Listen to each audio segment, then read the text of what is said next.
va trabajando trabado. Leonides viejo corrioso, 60 años explotado, pero el viejo no ha notado que en 2 años lo jubila, que así lo marca la ley, que el patrón lo desamarra, porque ya no da ganancias, le van a dar un dinero que se cuenta con... ¿Ya?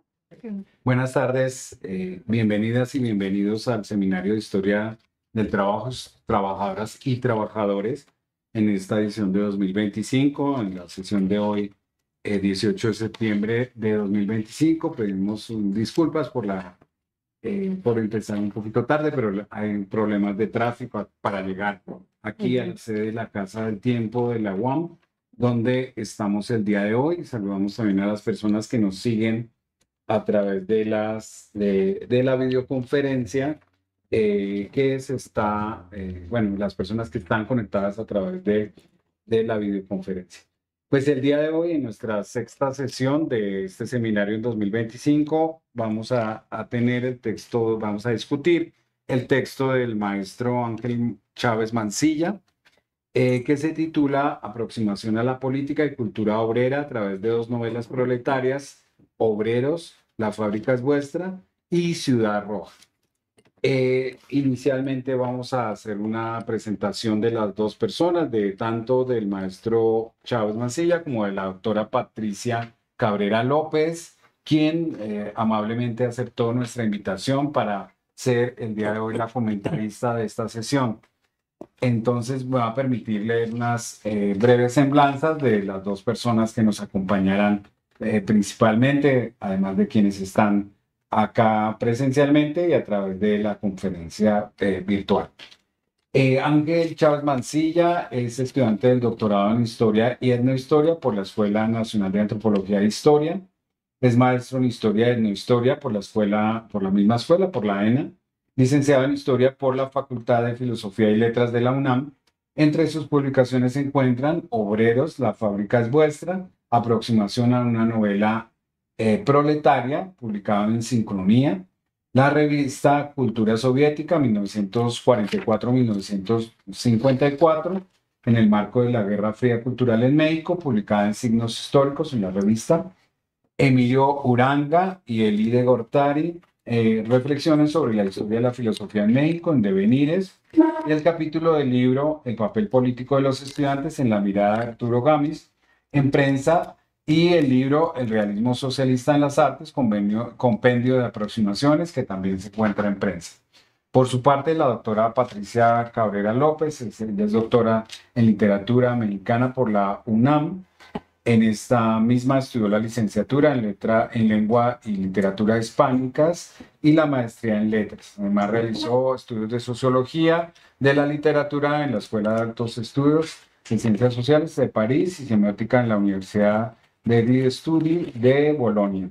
Dentro de la UAM es investigadora titular C definitiva en el Centro de Investigaciones Interdisciplinarias en Ciencias y Humanidades, profesora de asignatura definitiva en la Facultad de Filosofía y Letras y tutora y profesora en 2 programas de posgrado en estudios latinoamericanos y en letras.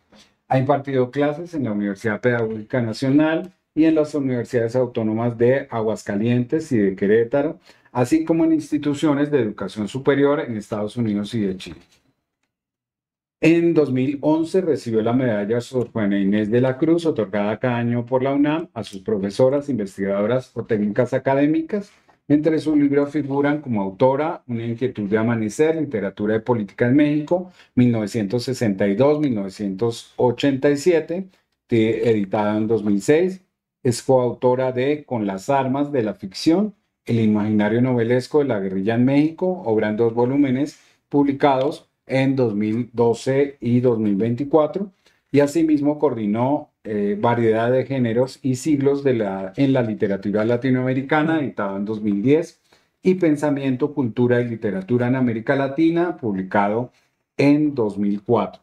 Como académica ha publicado también capítulos en libros colectivos, artículos en revistas y sitios web y ponencias en memorias. Les agradecemos mucho a los dos por haber aceptado, pues a Ángel por presentar esta ponencia para nuestro seminario y a la doctora Cabrera López por aceptar el comentario. Como saben, este es un seminario del Centro de Estudios del Movimiento Obrero y Socialista, CEMOS, y de la Universidad Autónoma Metropolitana, Unidad Coajimalpa, que venimos haciendo desde 2023. Estamos en nuestro tercer año. Y bueno, el día de hoy, sin más, les repetimos pues, la mecánica de la dinámica de nuestro seminario. En primer lugar, el maestro Chávez tendrá un tiempo para hacer una presentación de la ponencia, aunque ya todas las personas, el texto ha circulado y hemos leído el texto.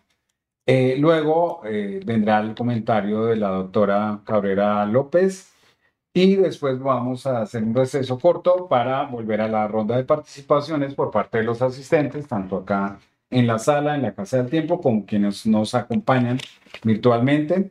Y después vendrá una ronda para las respuestas del maestro Ángel Chávez para finalizar la sesión del seminario. Entonces, sin más, le damos la palabra y le agradecemos nuevamente a Ángel Chávez por estar el día de hoy en el seminario. Muchas gracias, Ángel. Muchas gracias por la presentación, muchas gracias por haber aceptado esta propuesta de ponencia para analizar dos novelas proletarias y de esta forma poder contribuir a su propuesta de seminario. Pues primero, para situar cuáles son las dos novelas, tal vez la primera es más conocida, que es la de José Mancisidor, que bueno, pues Ciudad Roja ha tenido múltiples ediciones. Y la otra novela es de Rigoberto Rodríguez, como se menciona en el texto, es un autor que no ha sido tan trabajado.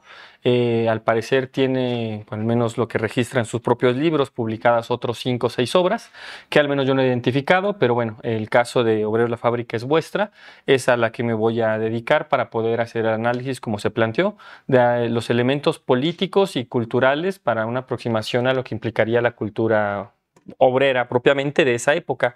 De hecho, hay una coincidencia, digamos, temporal.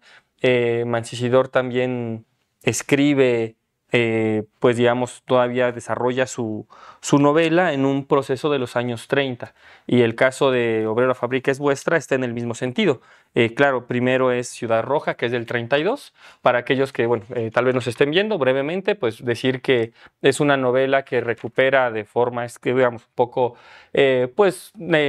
justo una parte novelada de lo que fue la lucha inclinaria en Veracruz, en el puerto de Veracruz. Entonces, digamos, eso es un poco el elemento más conocido de esa novela, es del 32. La otra novela, que es esta de Rigoberto Rodríguez, es del 37, 5 años de diferencia, pero están en un mismo contexto, que es la cuestión de la posrevolución. Es decir, terminado el contexto de la lucha armada, la consolidación del nuevo gobierno, y estos escritores, cada uno desde su perspectiva política, que es lo que se va a esbozar en este momento, pues tienen una serie de críticas a la revolución. Es decir, cuando propongo hablar de la cultura obrera, sí toco algunos elementos que tienen que ver con cosmovisiones respecto a la vestimenta, la cultura del trabajo, el esfuerzo, la dinámica propia de los obreros en la fábrica y la vida cotidiana en sus familias. Pero también me parece que un elemento propio de la cultura obrera y de su cosmovisión tiene que ver con la cuestión de la lucha política. Entonces, para mí la cuestión de la concepción política de cómo se autorreferenciaban los obreros frente al proceso de la Revolución Mexicana, también entraría un elemento político de esa cultura obrera del momento. Es decir, estaríamos hablando de que las concepciones de lucha, ya sea con elementos anarquistas, socialistas detrás de ello, también influenciaban en una concepción, digamos, de la cultura obrera, efectivamente no del conjunto de los trabajadores, sino de los sectores más avanzados. Eso también queda claro en el texto. Es decir, estamos hablando que lo que recupera Rigoberto Rodríguez como Mancisidor, pues son ejemplos de trabajadores de alta conciencia política, no del común. Sin embargo, aquí es un elemento importante que sí me parece situar, que es algo que me interesa sostener en los análisis de las dos novelas, es que contrario a lo que a veces se considera digamos, en las críticas múltiples que hay al realismo, en sus múltiples versiones del realismo, de decir, bueno, es que son estereotipos hechos y demás, la realidad es que, bueno, pues ahí sí, como diría un tanto Pericles, una vez que está hablando por culpa de Tucídides, donde dice, bueno, ante los atenienses, donde está haciendo ese discurso fúnebre famoso, y les dice, bueno, pues resulta que aquellos que no crean lo que voy a decir de los atenienses caídos, pues es porque ellos mismos no se atreverían a hacer lo que ellos hicieron. Y me parece que muchas veces cuando se hace una crítica a la parte que podrían algunos considerar muy fantasiosa del movimiento obrero, pues a veces me parece que efectivamente no conocen gente que efectivamente podría ser las luchas que existen de los obreros, y hay una crítica a la hora de decir, bueno, pues son personajes ficticios que no existen en la realidad, y al menos yo creo que en la realidad muchas veces sí supera la ficción, y cuando uno conoce las historias de lucha de la clase obrera, pues resulta que por mucho pueden vencer, no sé, el Germinal o lo que quieran leer de algunas otras novelas. Entonces, lo que quiero decir es, efectivamente, sí es, digamos, una expresión de la lucha de la clase obrera como parte de su cultura, de los elementos más avanzados, pero que no por eso deja de retratar un elemento y una porción de una conciencia obrera que se fue forjando dentro del proceso de la consolidación del nuevo gobierno. Entonces, esto es para decir que los ámbitos de análisis son dos para cada novela. Uno es cómo se referencian los obreros, los personajes principales de cada novela frente a la Revolución Mexicana. ¿Qué opinan de la Revolución Mexicana? Y el segundo elemento, los aspectos ya propiamente más conocidos de la cultura obrera, insisto, ¿no? La vestimenta, las tradiciones, pues digamos, formas de vida y elementos más conocidos en cuanto a este estilo.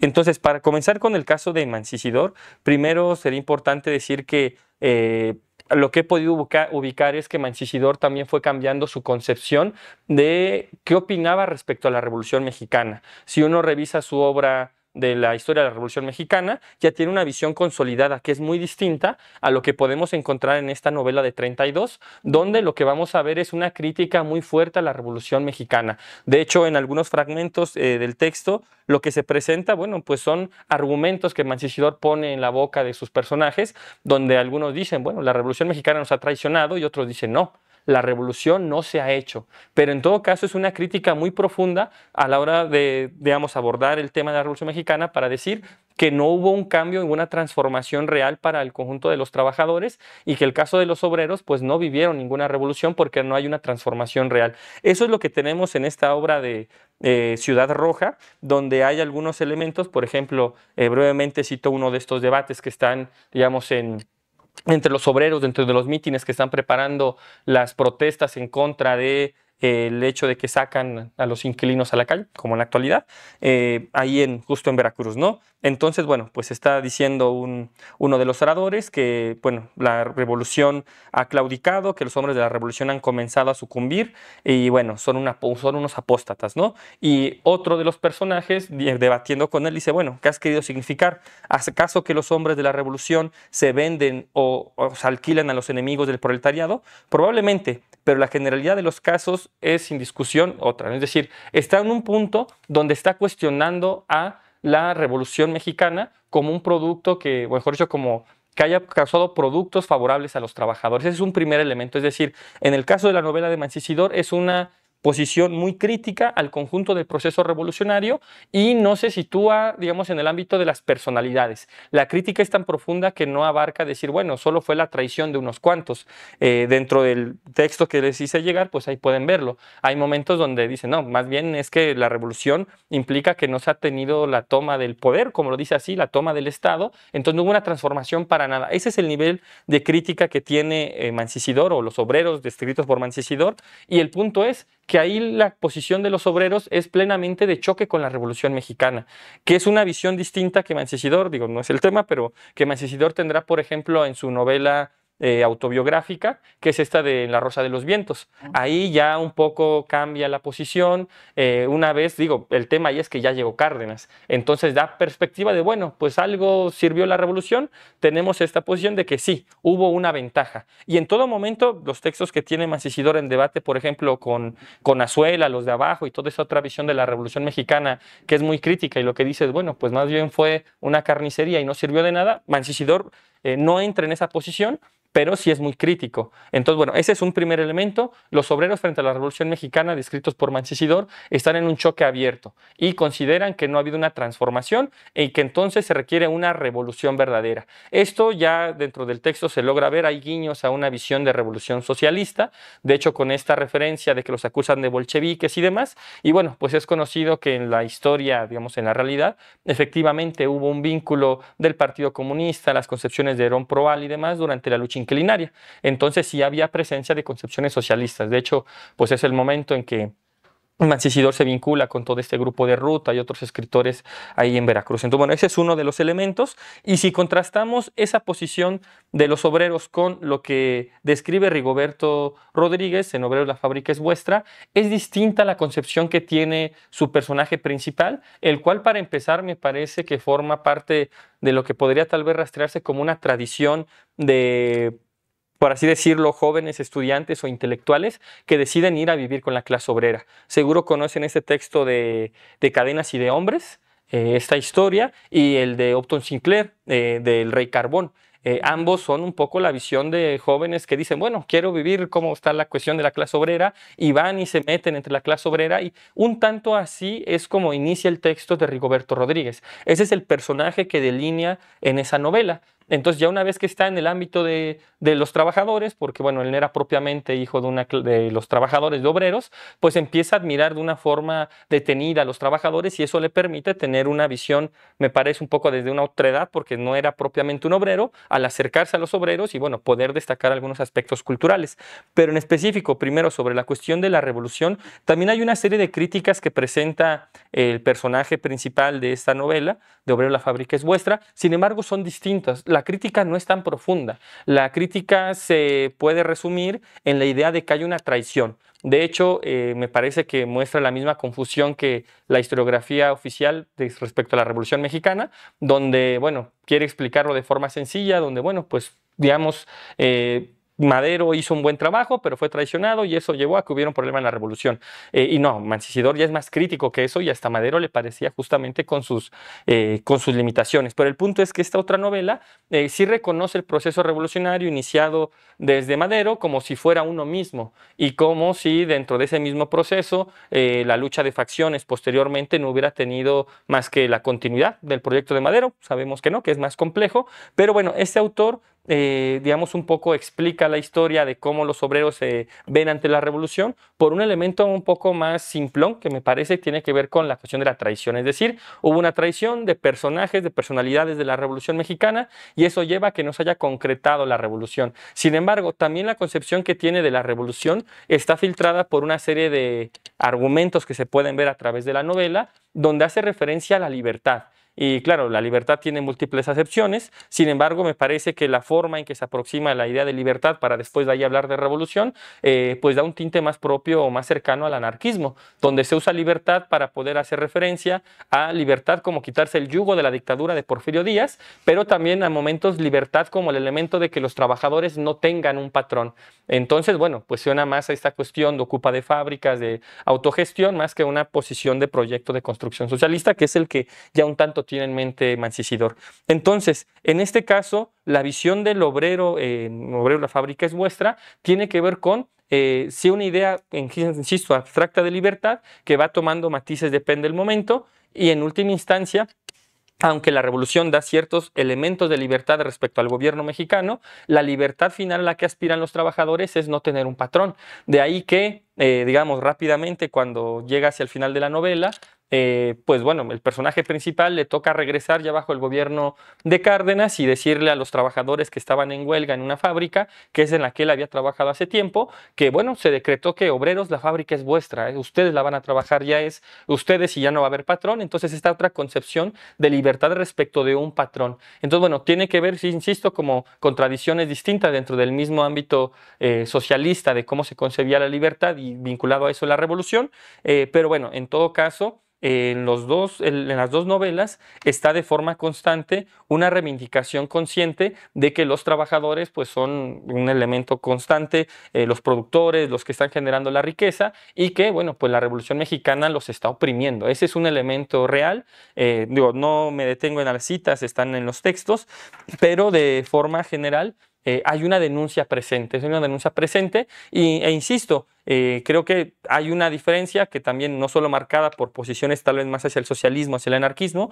sino también por pues un cambio a partir del gobierno de Cárdenas. Insisto, cuando escribe Mancisidor no ha llegado el gobierno de Cárdenas. El caso de la otra novela, pues realmente el autor, por lo que se puede ver de esta novela y la de dada al indio lo que es del indio, pues es una posición plenamente entregada o aplaudiendo al cardenismo. Entonces creo que esos son elementos que también filtran la mirada que ellos tienen. Ahora, vinculando esto con la segunda parte del análisis de cada una de las novelas que se planteó, ya tiene que ver más propiamente con los elementos que podríamos llamar de la cultura obrera en cuanto a ámbitos de vida cotidiana, los elementos de vestimenta. Y bueno, yo creo que en el mismo sentido de toda esta corriente de obras de literatura proletaria, como pues la misma novela de Mezclilla. Después en los 70 este texto del overol azul y demás, pues hay la reivindicación de la vestimenta como un elemento consciente y digamos de orgullo. Y bueno, en esta novela de Obrero, la fábrica es vuestra es mostrado de forma muchísimo más amplia. Es el caso donde previo a la Revolución Mexicana, pues se describe la situación de obreros que quieren ir a pasear a algún parque, no la Alameda, otro similar, ni siquiera llegaban a la Alameda, pero bueno, que hay, digamos, una posición despectiva de la policía y que simplemente no deja entrar a trabajadores, que no deja entrar gente que no va bien vestida, es decir, bueno, que si vas con overol y de mezclilla no puedes entrar. Y ese punto lleva, digamos, a una imagen que va a ir describiendo la novela, donde pues los trabajadores entran en cierto conflicto con la policía y bueno, pues la decisión es mejor retirarse, no entrar, y dicen, bueno, pues si no entra mi compañero, tampoco entro yo, y se retiran las familias, porque claro, está hablando de un paseo dominical de una familia de obreros que quieren ir y pasear y disfrutar de un parque y que simplemente no es posible, bueno, porque es mal visto estar vestido de mezclilla y con overol. Entonces son elementos que permiten comprender cómo esta tradición de la reivindicación de la propia vestimenta obrera son elementos que están ahí presentes hasta cierto punto, bueno, pues siguen reivindicándose, insisto, ¿no? Desde mezclilla hasta el overol azul y bueno, ya después la realidad cambió y tal vez es distinto, pero sí es una constante que se nota en esta obra, además de algunos otros elementos perdón, que tienen que ver con el trabajo manual. Recuerden que les mencionaba que este autor, Rigoberto Rodríguez, pues acerca un tanto a ese tipo de novelas, ¿no? Donde el personaje es alguien que puede estar en el ámbito no del trabajo manual, sino bueno, pues podría ser un profesionista, dedicarse a otra cosa, pero decide conscientemente sumarse a las filas de la clase obrera y a partir de ahí empieza a admirar, digamos, la maestría y la forma diestra en que pueden desarrollar el trabajo los obreros, el hecho del emplear su cuerpo, la forma en cual van trabajando de forma colectiva, los vínculos que se van formando de amistad, y bueno, ese es un elemento que destaco sobre esto. Y bueno, en contraste, por último, en el caso de José Mancisidor, me parece que es muy valioso que en cuanto a la cultura obrera hay un elemento que tal vez no ha sido tan abordado, aunque varias novelas proletarias tienen la posibilidad de ver este mismo fenómeno, que es el de la proletarización. Es decir, el caso de campesinos que llegan a la ciudad y ahí se convierten en proletarios. ¿Y cuál es el proceso por el cual se va dando pues este desarrollo como clase social? Es retratado, digamos, en algunas páginas por Mancisidor, porque digamos, el personaje central de la novela de Mancisidor, pues resulta que es eso, es una persona que entre las reflexiones que tiene preparando la lucha y las huelgas y las manifestaciones, pues se pone a recordar cuando venía del campo, la forma en que fue recibido en la ciudad, es decir, primero por los mismos trabajadores e hijos de los trabajadores, con cierta hostilidad, y después, posteriormente, como trabajador, la hostilidad que recibió por parte, bueno, pues de la gente acomodada, de la burguesía. Y entonces es un proceso interesante de proletarización que también se logra ver ahí. Sí se delinea y termina, bueno, demostrando algunos aspectos, yo diría que sí culturales, pero hasta psicológicos, ¿no? Porque Mancisidor pone en la mente de su personaje central una reflexión de, bueno, pues sí, efectivamente, como yo era un niño venido del campo y además pobre, no tenía pues digamos la facilidad de palabra, de participar en la escuela, y es decir, cómo es que hasta los procesos de aprendizaje son atravesados por el elemento mismo de, bueno, a qué clase social perteneces y qué elementos culturales están ahí. Entonces, bueno, son reflexiones que, digo, se podrían después rastrear tal vez en otras novelas, pero que me pareció que de entre todo lo que se podría destacar de Ciudad Roja, esta cuestión de la proletarización es muy valiosa porque es el contraste campo-ciudad y es la afirmación de los elementos propiamente obreros frente a sí, el de otros explotados como los campesinos, pero que no son la esencia obrera de estar despojados de todo menos de su fuerza de trabajo. Entonces, bueno, son los dos elementos que quise analizar en cada una de las novelas y bueno, pues de forma general, pues las conclusiones a las que arribo tiene que ver con, un poco las esbocé, la visión que tiene cada uno de la Revolución Mexicana, el caso de Mancisidor, una visión muy crítica, cambiante, que apunta más bien a la necesidad de una nueva revolución, que podría ser una visión socialista. El caso de Rigoberto Rodríguez, una visión un poco más cercana al anarquismo, donde es un poco mutable la concepción de libertad y por tanto las aspiraciones de la propia revolución. Y en lo cultural, bueno, pues el caso de Obrero la fábrica es vuestra, más dentro del ámbito común de los elementos más culturales, y en Mancisidor la posibilidad de rastrear ahí un proceso de proletarización que tiene que ver hasta con aspectos psicológicos propios de pues un niño que llega a la ciudad. Es todo, profe. Tiempo. Muchísimas gracias, Gracias. Ángel, por la presentación. Y pues sin más le damos la palabra a la doctora Patricia Cabrera. Muchísimas gracias de nuevo por estar acá. Gracias. Buenas tardes. Miren, a mí, como vengo de letras, pues haré más, mis observaciones irán más enfocadas a cómo, más o menos la ruta analítica que veo, ¿no? Que vi en el trabajo. Y bueno, en general no he tenido experiencia con novelas obreras. En todo caso, he leído a Gerardo de la Torre, que es más o menos el escritor de estos años sobre los trabajadores, o el camarada Pantoja de Mariano Azuela, que justamente viene al caso, hay que ver, pero depende cuáles son los límites del contexto, pues, porque también eso es lo que me llamó la atención. Iba a preguntar, porque eso sí no quedó claro aquí, este seminario, ¿cuál es, dijéramos, su objetivo general? El objetivo general del seminario es discutir trabajos en proceso sobre historia del trabajo y los trabajadores, las trabajadoras. Sobre todo, ese es nuestro objetivo central. Ajá. Eso es trabajos en proceso. Sí, no es tanto que tengan que concluir en algún libro, sí. Bueno, algún producto. Pues la idea sí es que sirva a los autores, las autoras, justamente para eso, ¿no? Sí, lo van a publicar, muchas veces son esbozos de artículos. Ya es de los participantes en el seminario. Sí. Y en el caso, Ángel, ¿este va a ser tu trabajo doctoral, tu investigación doctoral o no? No, bueno. Es parte de un artículo en todo caso. Es para un artículo. Bueno. Sí, es que de pronto no me quedó muy claro, pero bueno. Yo lo que me llamó la atención es varias cuestiones con verbos que usamos mucho, que a mí no me gusta, quizás porque soy de letras, ¿no? La palabra reflejo. Como era muy usada cuando se invocaba, ¿no? El realismo, ya ven que también tuvo que ver en las discusiones de los años de la construcción de la Unión Soviética, discusiones en las que intervinieron inclusive Lenin y Trotsky, y otros nombres que ya no solo me acordé de Lunacharsky, pero había otros Shadov, en fin. Y esto del reflejo siempre me pareció como poco, que no aprecia realmente el trabajo de escribir, ¿no?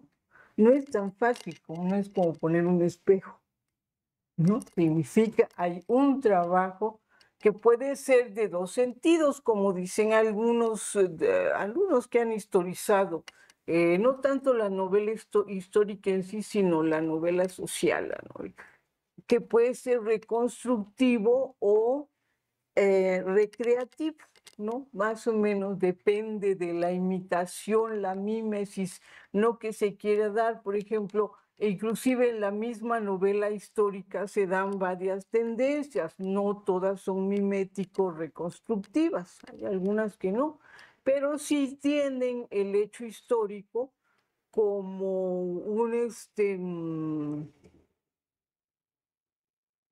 como les decimos pues en los estudios literarios, como un actante que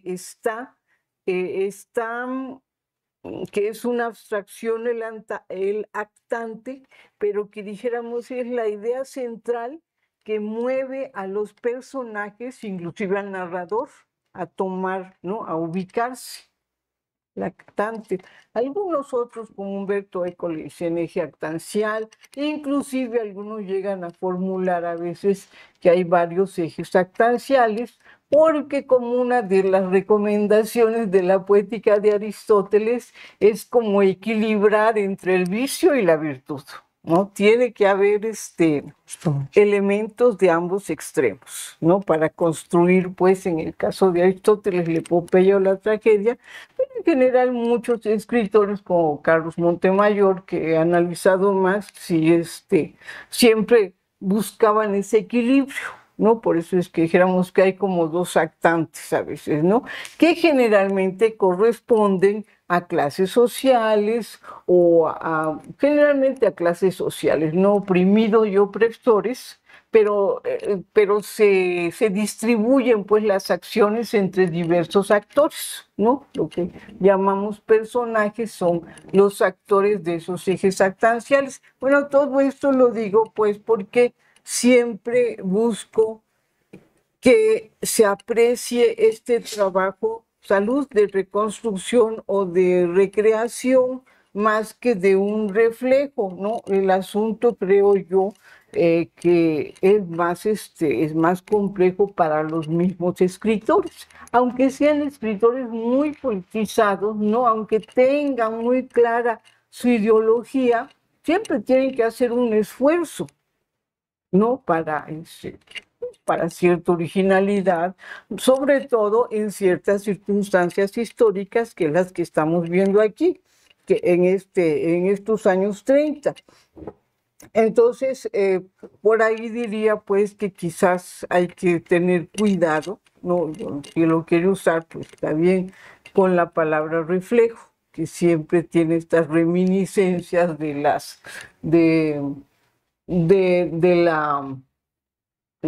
la preceptiva, ¿no? De una preceptiva y quizás realista socialista, pero que bueno, que como el que hace el análisis ya no está en ese momento, ¿no? Compartiendo esos valores, lo que está es un tercero en discordia, pues. Entonces puede verlo de otra manera. No necesariamente tiene que repetir, pues, los principios de la preceptiva realista socialista. Bueno, me parece que es muy importante que se haga este tipo de estudios, eso sí, porque enriquecen el conocimiento de la literatura mexicana, sobre todo en ciertas facetas que no entran al canon. Es decir, esto, por ejemplo, la novela proletaria, pues ya cada vez es más una rareza que se ocupe de ella la crítica, ¿no? Como eso sí lo constató ya Ángel, que casi no hay estudios sobre Mancisidor. Yo de Rigoberto, por ejemplo, no sabía nada, es más conocido el Mancisidor, porque se movió, y hasta en eso también hay cierta estratificación social, ¿no? Como era militante comunista, en fin, fue al famoso Congreso de España, etcétera, pues hay como más oportunidades de sobresalir que los otros no tienen. Esto le digo porque también lo he observado, ¿no? Por ejemplo, yo veo muchos escritores que les llamo izquierdizantes, ¿no? Porque ya para la época que yo estudio ya ya no hay diré una sola línea, ya es muy, ya se diversificó mucho el izquierdismo y entonces algunos sobresalen porque son talentosos, tampoco voy a decir que todo es por sus conectes, no, sería una, una mentira, ¿no? Son talentosos, muchos de los que sobresalen, pero hay otros que también podrían haber mejorado si hubieran tenido el estímulo de la crítica, de una crítica constructiva, hubieran tenido más recepción, probablemente habrían mejorado, ¿verdad? Pero se les aisló, ¿no? Por su politización, pues asumida, pues de manera consciente. Bueno, hecho esta observación, también me llama la atención una reflexión que hizo al principio, que es lo que yo, ahí sí no lo conozco. ¿Cómo ha integrado, la pregunta es para Ángel, cómo ha integrado la historia social inglesa el estudio del fenómeno de la cultura obrera? Es decir, la historia social inglesa trabaja por clases sociales, ¿cómo es? Bueno, mejor después Sí, ¿verdad? no, pero mejor después. Bueno, entonces ya entrando en materia, pues sí hay todo un común trasfondo histórico e ideológico que todavía duró mucho, creo yo que hasta los años 60, el que vino a darle al traste con esas discusiones bizantinas de que si había sido o no la Revolución Mexicana una auténtica revolución, pues creo yo que fue el 68. El 68 planteó, ¿no?, una otra discusión, ya no cabía preguntarse, ¿no?, si la Revolución Mexicana había valido, si realmente era un valor consistente, ¿no? Porque como el poder, ¿no?, los poderosos que le esgrimían como argumento ideológico, pues fueron los primeros en negar. Entonces yo creo que se agotó en este momento. Pero es cierto que en los años 30 estaba el problema planteado y que y que me parece bien que perciban los dos izquierdistas de ese momento, ¿no?, aunque no militantes del mismo grupo, ni por lo que he entendido, y que perciban que no es una revolución, es como lo marcan, ¿no?, los proyectos históricos socialistas. No es una revolución de ese tipo, se queda. Pues no hay una transformación rotunda de las relaciones sociales de producción. Entonces, pues no. Bueno, pero ya yéndome al asunto de la cultura, de la historia social, de la cultura obrera, creo yo que, bueno, al principio Ángel se centró mucho en esta discusión, ya explicó él mismo cómo lo resuelve, ¿no? Y aquí cómo lo resuelve a partir de los pronunciamientos de los personajes, ¿verdad? Que tiene ese estilo indirecto libre, que tiene parlamentos, pues diálogos, y unos dicen que la revolución nos ha traicionado, el otro que no, en fin, hay todo estas estrategias narrativas que permiten ilustrar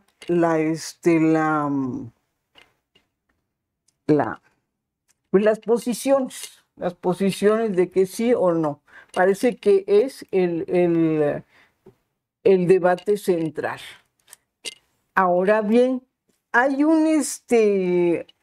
de todas maneras, hay en todo esto, no lo olvidemos, que cada narrador, y ahí sí preferiría que en lugar que dijera Mancisidor o Rigoberto dicen esto, es la voz narrativa, porque en realidad a veces los escritores lo que hacen, configurar un narrador y una voz narrativa, también es, si ustedes quieren, un tanto fictivo, porque saben, va modulando cómo se va posicionando esa voz narrativa ante los relatados y los acontecimientos. Por eso también es mejor emplear aquí como sujeto el narrador, o la voz narrativa, ¿no? En vez de colgárselo inmediatamente al autor empírico, ¿no? Que sería Mancisidor y Rigoberto. ¿No? Sí, bueno. Y ya todo lo que él lo que va explicando en esta primera parte, que gira sobre todo en torno a que si la Revolución Mexicana fue o no una auténtica revolución, todo esto a veces siento que está como más puestos de relieve los protagonistas que tienen consonancia con la voz del narrador. O sea, el narrador también, ahí se ve, ¿no?, su inclinación ideológica política. Hay consonancia y disonancia. Y entonces los otros, los que no palidecen en estos análisis, son los antagonistas, ¿no? Porque veo que sí los hay, ¿no? Lo que pasa es que como que no le ponen mucha atención. Habría que ver cómo se da la discusión entre protagonistas y antagonistas también, ¿no? Profundizar en eso, porque hay que ver en ese caso si el narrador, la voz narradora, los modela de diferente manera, muestra, ¿no?, por su consonancia con el protagonista, pues, que son obreros. En los dos casos se trata de obreros, ya vi, ¿no? Que es una, sí, si su consonancia se traduce en una actitud positiva, inclusive puede ser excesivamente positiva. Por eso es que hace rato él hablaba de un estereotipo. Bueno, son estereotipos de los buenos, ¿no? Si los vemos en pues sí, ¿verdad? De los buenos, de conductas edificantes, ¿no? Que son las que caracterizan al realismo socialista, ¿no? Ellos no cometen errores, ¿no? Todos son de una verticalidad, ¿no? A prueba pues de corrupción, de cobardía, de la mentira, ¿no? Son perfectos, ¿no? Y entonces eso, pues uno ve ahí un poco como la resonancia, ¿no?, de esa perceptiva. Entonces hay que ver cómo configura a los antagonistas, ¿no? Porque dije, bueno, pues aquí está muy inclinada la balanza hacia los protagonistas, con los que las voces narradoras tienen consonancia, o sea, que están de acuerdo. Claro, porque cuando no están de acuerdo, pues claro, todo, aunque no usan calificativos, por alguna ironía, por algún adjetivo, se nota la disonancia, ¿no? Bueno. Entonces ya vimos, creo que la parte de que si fue o no fue esta Revolución Mexicana justa, pues creo que está bien, solo que en mi opinión, habría que ver quiénes son los antagonistas de estos protagonistas de conducta edificante, pues porque así es, ¿no? A veces, por ejemplo, una manera de eludir, ¿no?, mostrar algún lado flaco, algo de esos personajes que algunas veces son históricos, es, por ejemplo, omitir cierta información, ¿no? Por ejemplo, en la experiencia que yo tengo, yo he notado, por ejemplo, en el caso de la figuración literaria de Lucio Cabañas, que hay cosas que no se dicen, ¿verdad? Que uno sabe por chismes o por otra información, y el que viene a decirlas es alguien que se transformó en antagonista, ¿no? Por ejemplo, Gustavo Irales o esta gente, ¿no?, que escriben sus novelas, y ahí pues es lo opuesto, ¿no? Pero Carlos Montemayor y otros seguidores son muy cautos, ¿no? Ahí se ve también, ¿no? Como no es que sean no es que sean reconstrucciones exhaustivas, ¿no? Sino que son parciales. Ahora, en este caso, iba a preguntar algo, porque también tiene mucho que ver con la historia en la literatura. La historia en la literatura es un tema grandísimo que tiene muchas entradas, mucha discusión como está, ¿no? Desde aquellos que consideran solo novela histórica, aquella de tipo mimético, reconstructiva, ¿no? Porque hay quienes dicen eso, que generalmente no son escritores profesionales. Ya los estoy viendo, porque ya en la actualidad, en la crítica literaria, pues ya sabemos que no que la novela histórica tiene por lo menos 4 modalidades, que entonces que no necesariamente tiene que ser absolutamente fiel. Pero sin entrar a esa discusión de novela histórica, de todas maneras, ¿cuáles son los hechos históricos que están en estas novelas? Entiendo que lo del movimiento inquilinario de Veracruz, sí, ¿verdad? Eso sí ocurrió, Sí. eso sí lo sé. También por la novela de Mancisidor y por otros comentarios.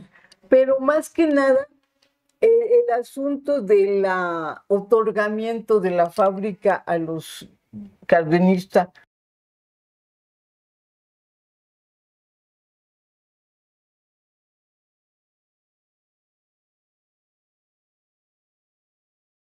Bueno, es importante, ¿no? Ubicarlo, ¿no? Porque si no lo fuera, entonces veríamos que hay como, pues, invención. Claro que hay invención. Invención forma parte de la imaginación, es lo que yo digo. Sin imaginación no hay literatura ni ningún arte. Siempre tendrá que estar el factor imaginación. Y sí, para que el escritor le dé más fuerza, ¿no? A esa idea de los trabajadores que son la autogestión, todas esas ideas, tuvo que inventar, ¿no? Ese otorgamiento. Eso ya quiere decir algo más, un compromiso más rotundo, ¿no? Que no, en el otro caso, pues sí, no hay duda, ¿no? Del movimiento. Eso también me estaba llamando la atención. Y luego, hay aspectos, pues, que los hacen predecibles, ¿no? Que, pues sí es predecible cuando ya ve uno un personaje perfecto, que pues ya prácticamente uno diría, pues va a continuar así, ¿no? Tendría que haber una situación, ¿cómo les diré?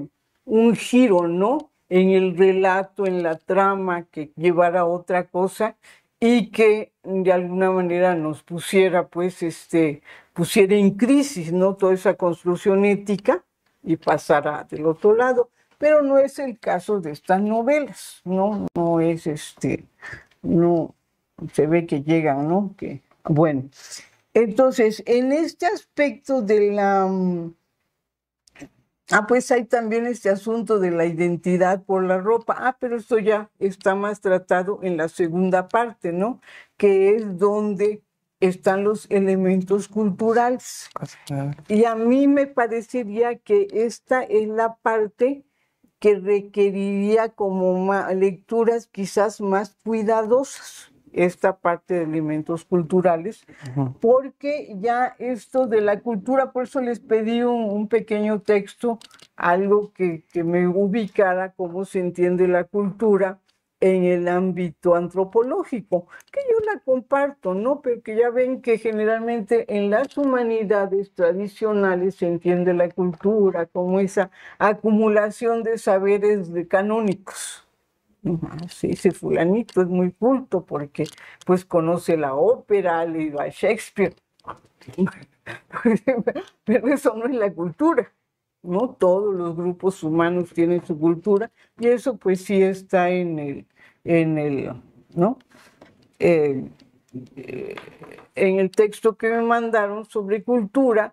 Y pues todos, que a veces no nos guste, pues claro, tampoco no nos gusta la cultura machista, heteropatriarcal y eso, pero está.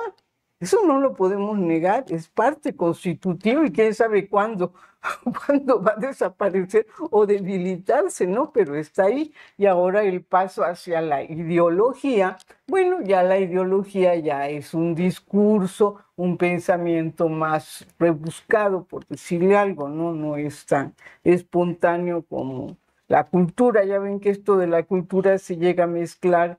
Ahí de repente hay otras categorías como mentalidades, hay otra que utilizan quizás más los antropólogos como el de cosmovisión, ¿no? Que es de ciertos pueblos originarios, en fin. Bueno, entonces aquí viene, bueno, hay aquí viene ya, creo yo, es un poco más problemático. Los elementos culturales. Hace un momento Ángel decía, ya voy a cortarle porque ya me estoy extendiendo más de lo debido.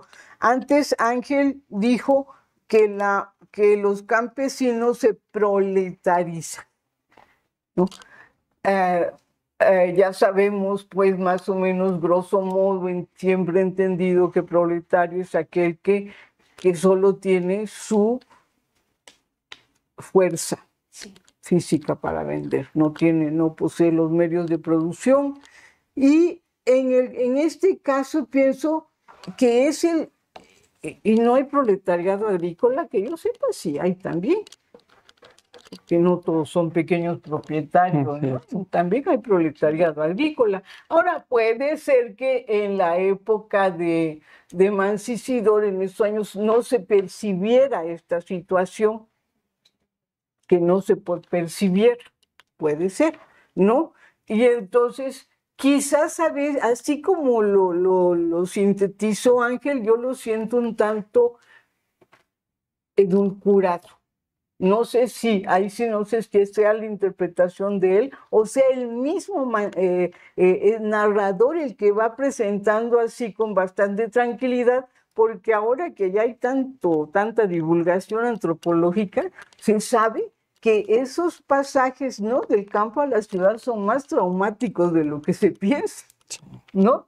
Y aquí, pues de repente ya son obreros, no, pues no está, ¿no? Eso es lo que podría, ¿no? Quizás él verlo con más cuidado, ¿no? Si efectivamente está simplificado por el mismo narrador o digo yo, porque digo, bueno, y si estos eran todos hispanohablantes, no tuvieron estos campesinos que se transformaron, ¿no?, en proletarios, no tuvieron problemas, no eran hispanohablantes, pues parece que, ¿no?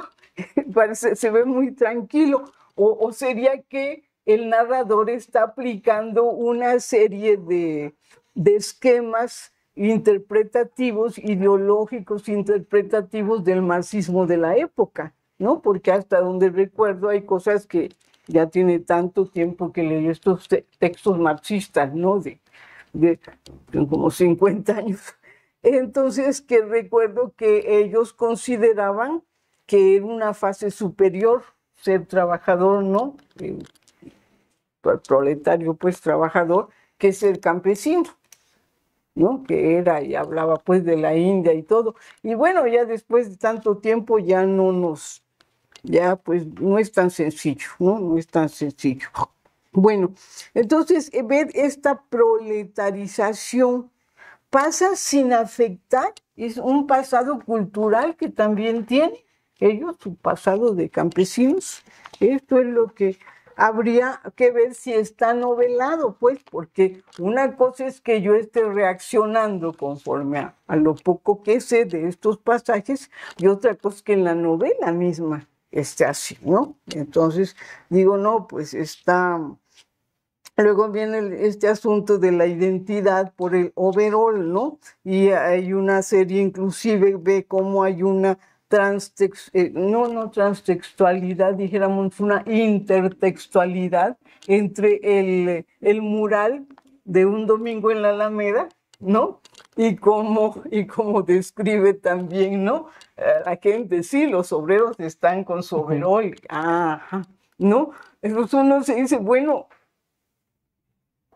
¿hasta qué punto es la fuerza del moral? Así es. ¿No? Realmente, ¿qué pasa ahí?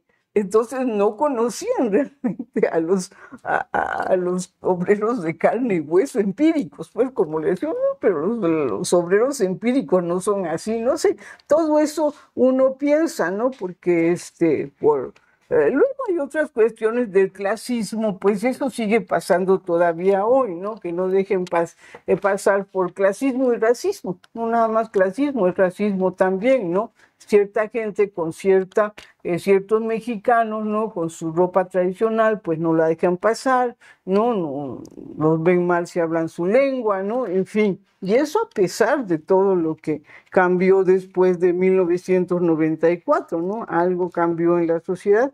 Bueno, entonces esta parte de cultura sí me parece que hay que profundizar más, porque dice que en un momento en la novela de Rigoberto, en esta de, ¿qué es? Trabajadores, Obrero, la fábrica es vuestra. la fábrica es vuestra, Vuestra, sí. fíjate, todavía, inclusive la misma que, ¿cómo se llama? Es un posesivo, ¿no? Es un adjetivo posesivo. Vuestra es castizo. ¿No? Así les hablaba Cárdenas a los mexicanos.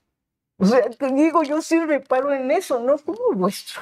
Que aquí no decimos vuestro, es de ustedes, ¿no? Les pertenece.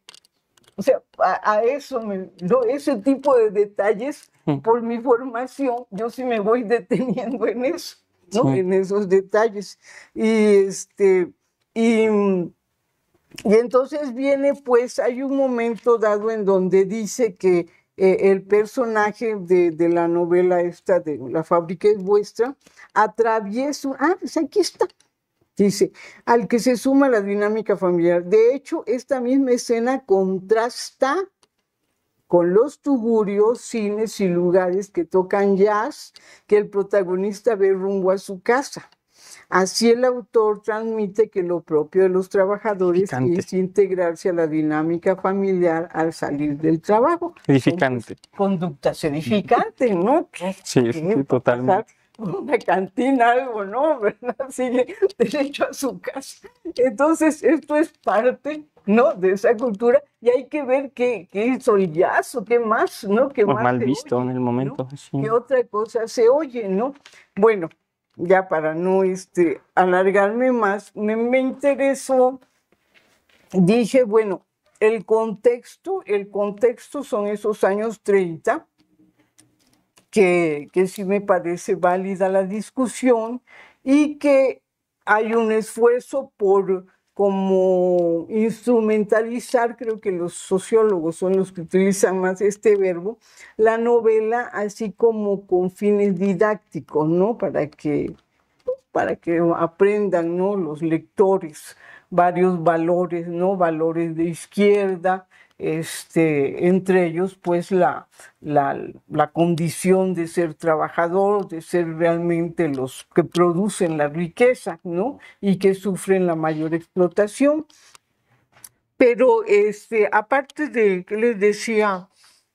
De este momento que considero que sí está pasando eso, hay un contexto literario que es el que generalmente muchos críticos no atienden y que a mí sí me importó mucho porque en mis trabajos he tenido mucho en cuenta la categoría de campo literario de Pierre Bourdieu y veo que también sale en el trabajo de Ángel. Esto solo que él menciona el hábitus, ¿no? Que es una categoría correlativa, pues, a los campos sociales. Y aquí viene, bueno, Mancisidor y Rigoberto Rodríguez. ¿En qué posición se encontraban dentro del campo literario de los años 30? Dominaba de tal manera a los novelistas de la Revolución Mexicana, Verbigracia Azuela, pues, que es dominaba, era o había más o menos un equilibrio de fuerzas, ¿no? En el campo literario de la época.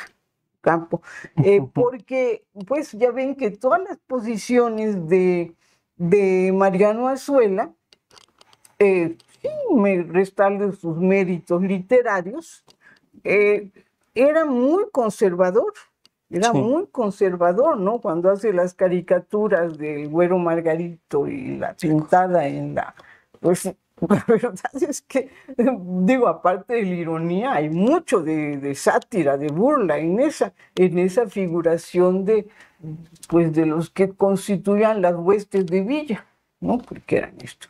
Bueno, pero en este caso hay otra novela que es la del camarada Pantoja, que esa novela está más centrada, bueno, que es como leitmotiv de Mariano Azuela para toda esta novelística que él produce ya bajo el régimen de la Revolución Mexicana. Y que por una parte su faceta, me parece que la que a mí me importa más y la estimo más, es que denuncia todas estas corruptelas, todo lo que se va gestando, ¿no? Cuando ya se instala el régimen de la Revolución Mexicana y luego va a tener, ¿no?, sus nombres de PNR, su partido, pero pues para el caso es lo mismo, ¿no? Una gran corrupción, ver el Estado como la gran oportunidad de enriquecimiento personal, ¿no? Porque bueno, esa es la idea que yo tengo del PRI y sus predecesores, ¿no? Pero, y justamente el camarada Pantoja es el ejemplo.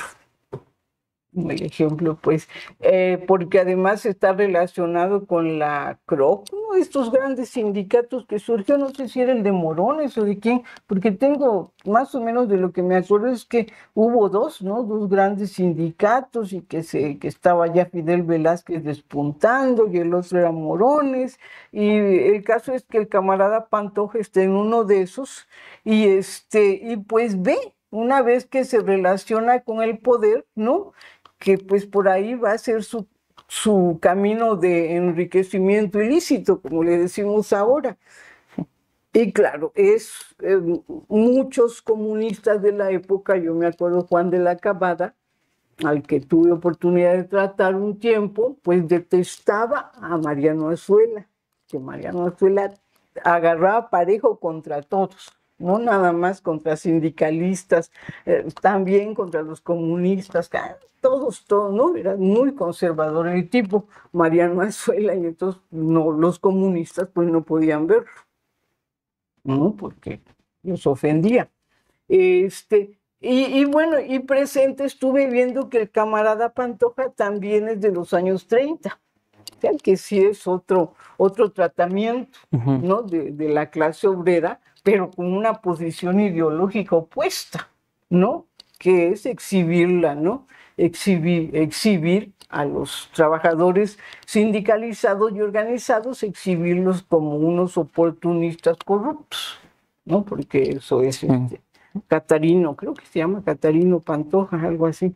Bueno, entonces son sugerencias, pues, ¿no?, de lectura, de un poco más cuidado, sobre todo en esta parte de la cultura, que claro, es más grande, a lo mejor tú tienes que hacer una división, bueno, dentro de la cultura, que es lo que me va a importar más, ¿no? Porque puede ser demasiado largo. Muchas gracias. Espero que haya servido. Claro que sí. Muchísimas gracias. Muchísimas gracias, doctora Patricia Cabrera. Sin duda alguna, pues ese es uno de los objetivos del seminario también, escuchar voces diversas y nos interesaba mucho que en este caso era una mirada además interdisciplinaria, no solamente desde la historia, sino desde la literatura por el tema del texto. Vamos a hacer un receso muy corto porque hoy se nos ha ido el tiempo. Pues sí. En 5 minutos, yo creo, y retomamos en 5 minutos la transmisión también, la videoconferencia.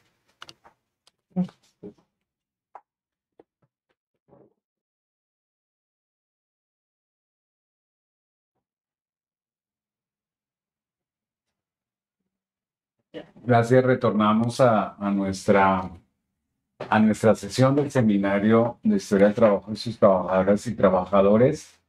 En esta sesión que hemos hablado sobre el texto de de Ángel Chávez sobre estas dos novelas que pues él quiere también analizar a partir de dos eh, como ejes, política y cultura obrera, que están en su título de la ponencia. Y pasamos pues sin más a la ronda de participaciones. Como siempre reunimos todas las participaciones de quienes están también conectadas, conectados y de las personas que están acá presentes en la Casa del Tiempo. Entonces, quien quiera comentar, si hay alguien también por videoconferencia que quiera participar, con muchísimo gusto, si puede levantar la mano, abrir el micrófono y manifestar que quiere comentar algo, comenzamos con ustedes. O si hay alguien que quiera también, ¿hay alguien por ahí?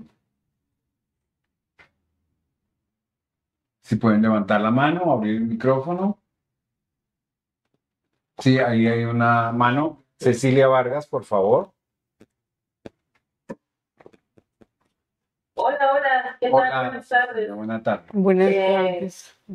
Gusto en verlos. Muchas gracias a usted, profesor Ángel, por compartir su texto. A mí me pareció interesantísimo, muy refrescante leer algo en este seminario asociado a la literatura con el análisis que usted hace. Bueno, yo más que una pregunta tengo un comentario, ¿no? Me pareció, a mí lo que más me gustó de su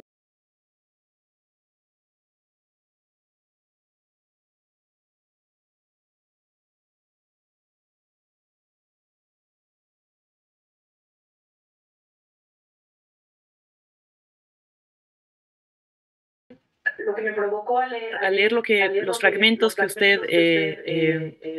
usted reproduce en su texto, es que bueno, a mí me parece que es muy sugerente la manera en la que se representan esos elementos identitarios y que hacen referencia a me parece a mí, pues a una noción muy antigua del honor, las concepciones del honor, la dignidad y la honradez de los trabajadores, ¿no? Todo un imaginario que se venía reivindicando, que los trabajadores, los artesanos, los obreros, lo vienen reivindicando desde el siglo XIX, ¿no? Justamente, eh, pues para hacer frente a pues a los terribles prejuicios que pesaban sobre ellos, ¿no? A lo largo del tiempo, eh, prejuicios con los que eran vistos o eran muy susceptibles de ser vistos como vagos, como malvivientes, como ociosos, ¿no? Y es precisamente la idea que los artesanos y los trabajadores y los obreros durante muchas épocas van a reivindicarse como la idea de que el trabajo dignifica, ¿no? Y que ellos, al ser trabajadores, son seres dignos y son seres honrados. Y en ese sentido, el overol no solo los identifica como, vaya, el overol es un símbolo que evoca toda una serie de equivalencias conceptuales, ¿no? O sea, el overol significa que son trabajadores y porque son trabajadores, son gente honrada, ¿no? Y me pareció muy interesante que en los fragmentos que usted reproduce, no solo se habla de la vestimenta, sino también de la limpieza. Y eso a mí me parece una característica muy importante de destacar em, porque insiste o profundiza todavía más esta asociación de imaginarios, ¿no? Sobre la honradez de los trabajadores. Y, y es pues bien sugerente la situación que sucede o el conflicto que hay en el fragmento que usted reproduce, ¿no? De cómo en la novela de Rodríguez, pues están estos trabajadores que van a una feria, ¿no? Me parece que es en Tlalpan, intentan entrar y el gendarme no los deja, ¿no? Por considerarlos pelados, por ir en overol. Y ahí eh, lo que creo que es interesante es cómo lo que para la mirada de los obreros, de estos obreros, es un elemento inequívoco de su honradez, de su dignidad. En la mirada de otros, en este caso del gendarme, el overol no es suficiente para probar su honradez y para probar un estatus de dignidad, ¿no?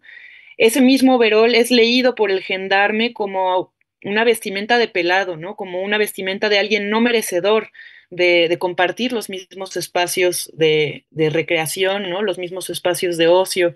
Eh, y esa ambigüedad, ¿no? Creo que es interesante y nos habla pues de la pervivencia de ese mismo prejuicio que los trabajadores llevaban combatiendo, pues sí, más de un siglo, ¿no?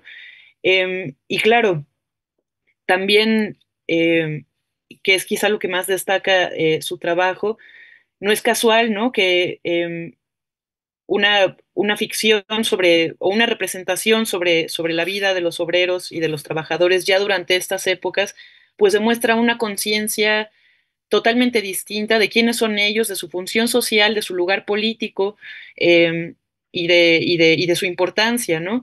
Y cómo ellos hacen frente pues a esta continuidad de los prejuicios y al mismo tiempo siguen reivindicando pues una antigua noción de honor y de dignidad que sin embargo pues sigue muy en disputa, ¿no?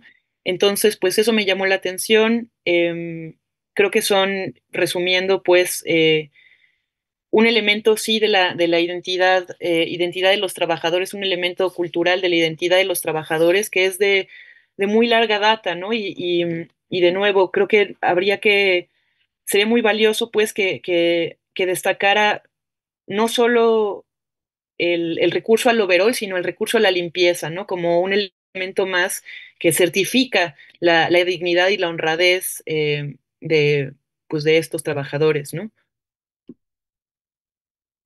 Eso diría. Sí, muchas gracias, Gracias. Cecilia. Gracias por el comentario. No sé si haya otra persona en línea que quisiera comentar. Si no hubiera con alguien acá también en la sala, Ulises, pega. Ah, claro, voy. Sí, perdón. Paso el micro. Sí, muchas gracias. Y también y entretenido, por supuesto, el texto, don Ángel. Y bien, pues trataré de ser muy redondito, ¿no? En torno a algunas cosas que me despierta el texto, pero sobre todo buscaría que también que llegaran a un cuestionamiento de algo un poco más puntual, ¿no? Eh, la primera vez que yo había como escuchado de estas obras es cuando Arnaldo Córdoba la cita, ¿no? Dice, es que está toda la literatura proletaria y por ahí dijiste una de esas, ¿no? Crees mezclilla, ¿no? Dice, pero está levadura y por ahí algunas otras tantas, ¿no? Que se identifican. Por supuesto, no las he podido leer todas, es complicado, son textos que me parece que en pocas excepciones, pues parecerían incluso hoy de dignos de museo, ¿no? Es difícil conseguir esas obras, ¿no? Eso es interesantísimo. Pero bueno, hay una evidencia, por supuesto, sobre el impacto, yo pienso que tuvo el cultivar esta tendencia, porque buscaba, por supuesto, describir un momento muy particular en el cual se estaba reconstituyendo, yo pienso, la misma imagen de la clase obrera, como la compañera lo ha externado en su participación, ¿no? John Lear es quizá quien ha explorado un poquito de manera más detenida esta discusión que hay en torno a un estereotipo de la clase trabajadora, por supuesto, basado en el overall, en la mezclilla, evidentemente, y que, bueno, no sé qué tanto tú compartas esta opinión de John Lear cuando dice, la inventaron los comunistas, porque la clase trabajadora, en efecto, pues no quería andar con esas ropas el fin de semana, no funcionaba más que en el muralismo, dice John Lear, pero los domingos ellos se vestían diferente, ¿no? Bueno, a lo mejor yo lo he visto en las manifestaciones, esta idea de un hábito de consumo que no era precisamente ese, ¿no? Y que de una manera un tanto ya más tardía, dice Lear, se percatan precisamente los artistas del taller de gráfica popular que se vuelven funcional, no es como realmente la aspiración del ancho de la clase trabajadora, más bien obedece, pienso yo, a un discurso un tanto más militante, muy trabajado, por supuesto, desde el comunismo, pero repito, es solamente una opinión, no sé, me gustaría a mí escuchar lo que tú piensas al respecto de esa interpretación. Y bueno, pasando a otro elemento, ¿no? Que aquí es importante, no quisiera para nada trastocar parte de lo que aquí nos vinieron, muchas gracias a la comentarista. Nos vino a plantear con respecto a todo el rollo retórico que hay en la literatura y que debe de haber mucho más diálogo entre la ciencia histórica, por supuesto, y la literatura al momento de enunciar o de plantear cómo describimos una fuente tan compleja como puede ser una novela, un cuento, etcétera. Y yo noto algo que por ahí quizá podría tener alguna conexión con los hechos históricos planteados, particularmente con Mancisidor, ¿no? Da la casualidad que en efecto Mancisidor toma parte en el movimiento inquilinario, pero no es el único, ¿no? Está por ahí Rafael Carrillo Azpeitia, está José Valadez. Los tres son publicados por el Sesmo en los años 70, ¿no? Los tres tienen versiones diferentes de su juventud con relación al movimiento inquilinario, ¿verdad? Quizá un poco más pegado al anarquismo Valadez antes de su incorporación al régimen, pero yo creo que demasiado similar, ¿no? Esta dicotomía que tú planteas entre una revolución inconclusa o llámese corrupta es como la misma de Valadez, ¿no?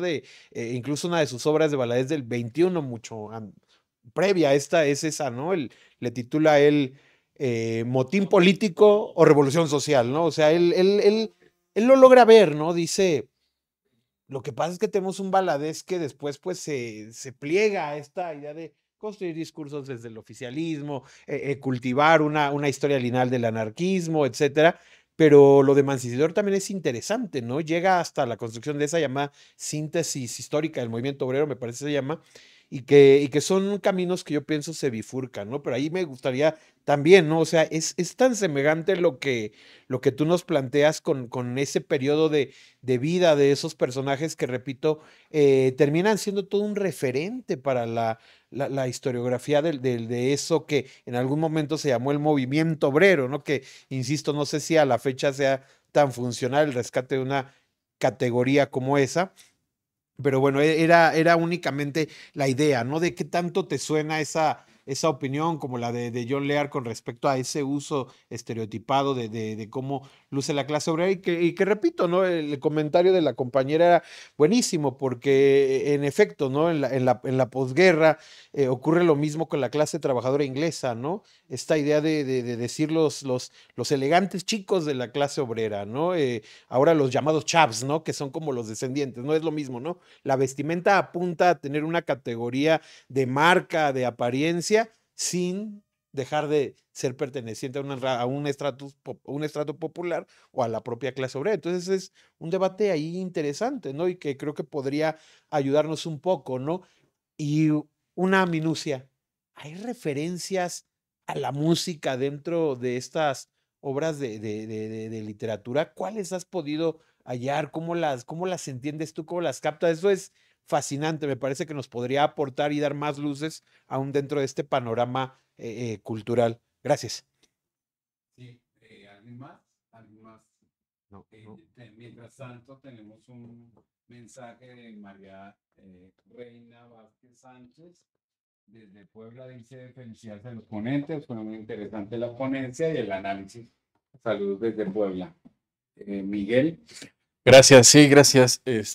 Bueno, pues muchas gracias por tu ponencia, Ángel. Creo que bueno, ya estás acostumbrado un poco, ¿no? De tu trabajo de historia del libro y los otros artículos que has escrito sobre literatura, pues estás un poco acostumbrado a abordar estos temas, ¿no? Sin embargo, bueno, salir desde la historia como de tu zona de confort, de hacer como una historiografía muy, digamos, formal, pues es complicado, ¿no? Y creo que también sucede un poco desde la literatura, ¿no? Cómo abordamos los temas históricos desde la teoría literaria, ¿no? Yo creo que eso también es parte de este esfuerzo del seminario, es parte de esta intencionalidad, pues de que haya una construcción dialógica, ¿no? Como un poco lo que planteábamos en su momento y que me parece que fue un poco la tónica también del año pasado del seminario, un poco dialogar con quienes estaban haciendo ciencias de la salud de los trabajadores, ¿no? Desde la medicina laboral.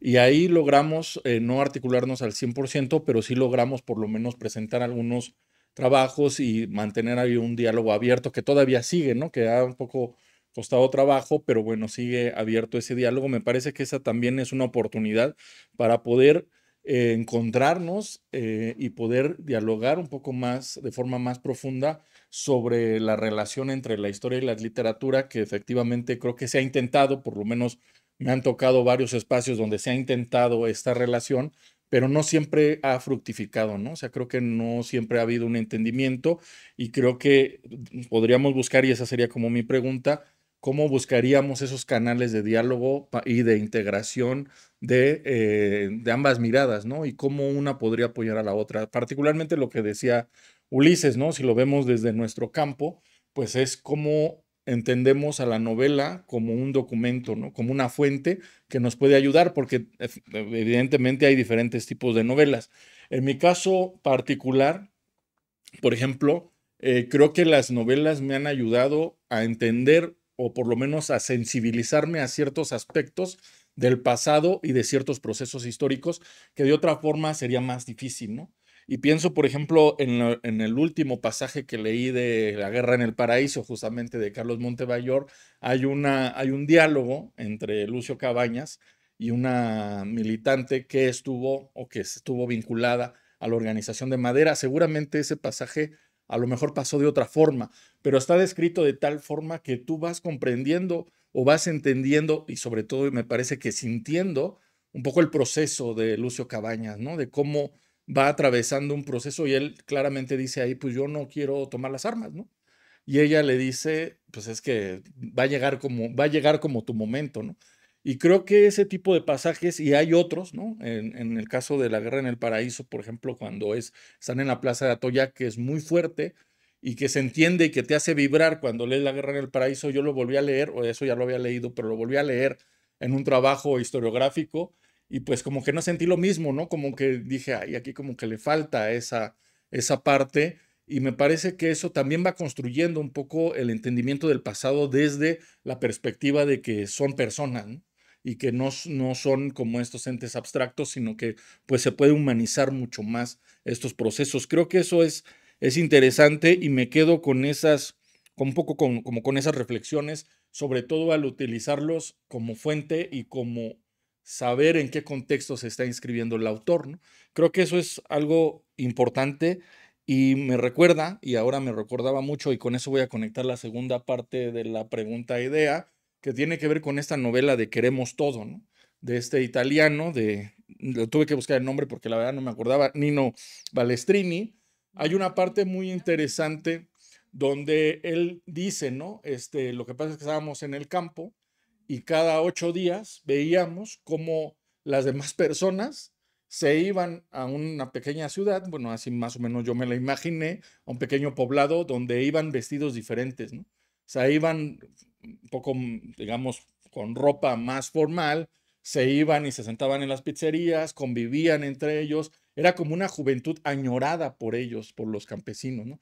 Y al final eso los impulsa, o por lo menos al personaje de Queremos Todo, lo impulsa a salir de esa zona, a migrar hacia el norte y alistarse en las filas de la clase obrera, que lo van a llevar finalmente pues a un proceso de lucha fuerte, ¿no? Y creo que ese proceso podría reflexionarte a partir de esta transición que ya se comentaba entre lo rural y lo urbano, que creo que me parece algo muy interesante y hacia allá va mi otra pregunta, porque es no solo el tránsito de ser campesino obrero, sino yo lo pensaba, y esa sería mi pregunta, Ángel, acerca de, pues, el imaginario de la ciudad, ¿no?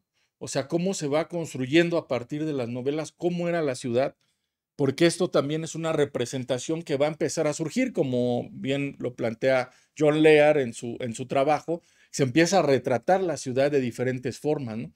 Incluso desde una forma caótica, ¿no? Con estos cables cruzando, estos grandes edificios, como que una ciudad que todavía no acaba de asentarse, pero que ya es un caos en sí mismo, y un poco contrastada con esa ciudad que también ya se hablaba del Domingo en la Alameda, donde pues bien o mal se ve una ciudad un poco más equilibrada, ¿no? Se ven atrás los grandes edificios bonitos y todo esto, ¿no?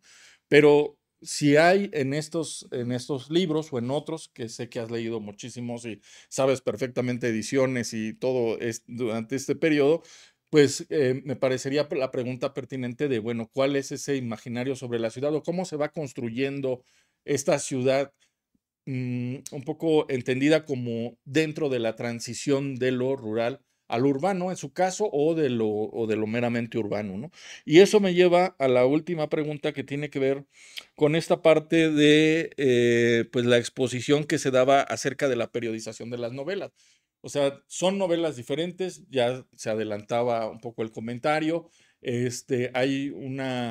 Pareciera que la novela de Mancisidor, no solo por su cuestión ideológica, sino también por lo que está narrando, por el movimiento inquilinario, evidentemente es un movimiento inquilinario más crítico y lo está escribiendo o publicando por lo menos 10 años después del movimiento inquilinario de 22, donde hacía falta recordar esas grandes gestas, ¿no?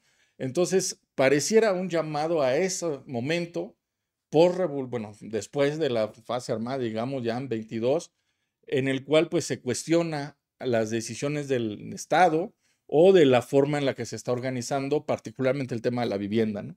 Que es un tema pendiente porque en algún momento se pensó más en la tierra que en las grandes aglomeraciones urbanas de la vivienda, ¿no?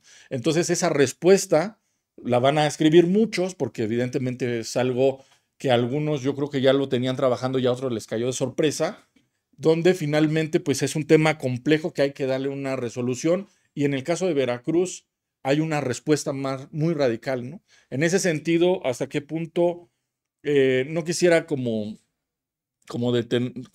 simplificarlo en eso, pero hasta qué punto el mismo contexto va a requerir novelas diversas, ¿no? O sea, es una novela en 32 donde a lo poco tiempo va a haber un cambio con por lo menos una flexibilización también de la censura, en el cual incluso en el CEMOS pues hemos notado la característica que a partir de 34 crece el número de volantes, crece el número de carteles, crece el número de publicaciones, donde hay otras posibilidades, ¿no? Incluso hasta técnicas, y ya no hablemos de la cuestión de la censura, que me parece que es una coyuntura interesante. Sin embargo, bueno, y eso tienen, pues también en 37 están en pleno cardenismo, donde se pudiera plantear, que lo comentas en tu ponencia casi al final, se pudiera plantear que hay una nueva oportunidad, ¿no? De volver a hacerlo, como de volver a iniciar y de terminar el proceso. Creo que eso es algo que se muestra. Sin embargo, me parece que, y en el seminario se ha comentado, me parece y quisiera yo recordarlo, sobre todo porque lo comentaron a partir de algo que yo planteaba, cómo no reducirnos a una explicación de Cárdenas como tal o del mismo cardenismo, ¿no? O sea, esa sí es una duda que te invito a tenerla. O sea, ¿cómo podemos analizar el periodo más allá de esta figura política que parece que ha dominado un poco las explicaciones, ¿no? Eso, creo que hay más cosas ahí, pero tal vez te las pueda yo preguntar ya más personalmente. Gracias, Ángel. Gracias, doctora, por atender la invitación.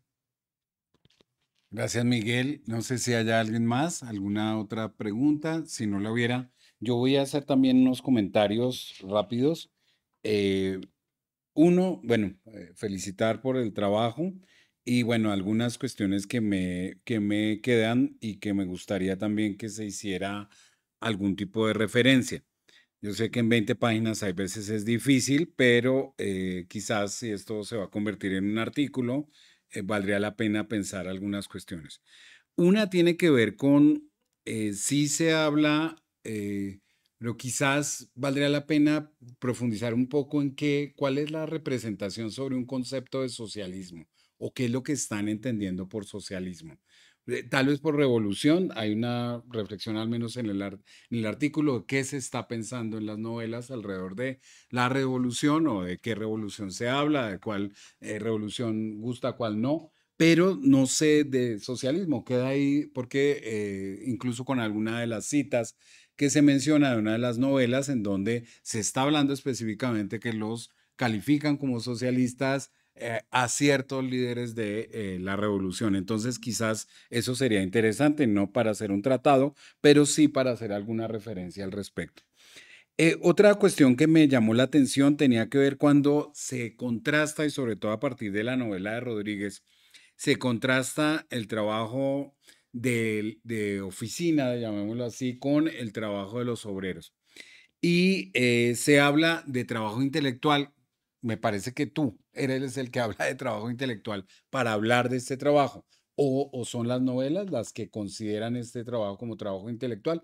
Lo pregunto porque ya para este momento hay una amplitud del trabajo de oficina que va creciendo desde finales del siglo XIX el trabajo burocrático, no solamente en la burocracia pública, la burocracia privada, y que la figura del escribano tal vez no es la misma del siglo XIX, que era alguien con mejores posibilidades económicas, sino que un escribano es alguien que está dentro de la jerarquía de la burocracia en un estadio inferior. Es como de los menos, peor pagados además.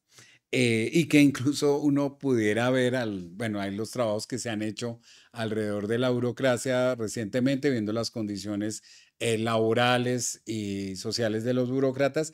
Algunos de los estadios más bajos de la burocracia, de la jerarquía de la burocracia, los salarios eran menores que los obreros. Entonces, quizás ahí hay una distinción de tipo social, pero una distinción que tiene que ver además con un rechazo a algo que se llamaba la empleomanía desde finales del siglo XIX, que aparece justamente acá en esa representación que se hace de mostrar esas contradicciones entre el empleado y el obrero, pero que vienen de eso, ¿no? De un rechazo a la empleomanía, esa empleomanía que incluso a veces se decía que era casi afeminado, se llegaba a decir eso, que el empleado de oficina era afeminado en contra de la figura masculina del obrero, ¿no? Entonces, creo que ahí es interesante esa disonancia, pero no habría que quedarse, pues interesante revisar cuál es la representación en torno de, pero creo que hay algunas afirmaciones que se hacen